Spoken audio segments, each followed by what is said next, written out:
और टॉर्च जलाता है और रात को टॉर्च जला के सो जाता है और जब सुबह उठता है तो टॉर्च के सेल खत्म हो चुके हैं और अब चक के पास रोशनी के लिए कुछ भी नहीं है और उसे यह भी नहीं पता कि आग कैसे जलाते हैं। अब वो उन बॉक्सेस के पास जाता है जो फेडेक्स के होते हैं और जो तैर के इस किनारे पर आए होते हैं। वो एक एक करके सारे बॉक्सेस खोलता है।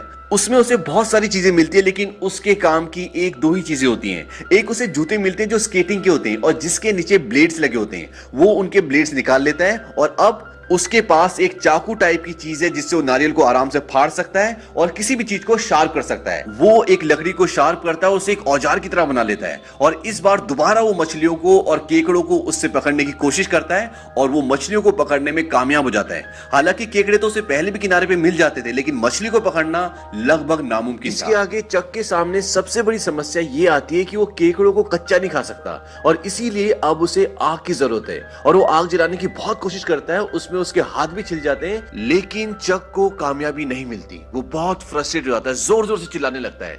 इसके बाद वो नारियल छिल रहा होता है, तभी उसको आइडिया आता है कि अगर दो लकड़ियों को मैं आगे पीछे घिसूं तो शायद आग जल जाए, क्योंकि इससे पहले जिस तरीके से वो लकड़ी से आग जलाने की कोशिश कर रहा था उससे उसके हाथ छिल गए थे। अब वो दूसरी तरह से ट्राई करता है और बहुत मुश्किलों के बाद आग जल जाती है और आग जलने के बाद चक बहुत खुश हो जाता है और इस टापू पे आने के बाद पहली बार उसे खुशी मिली है।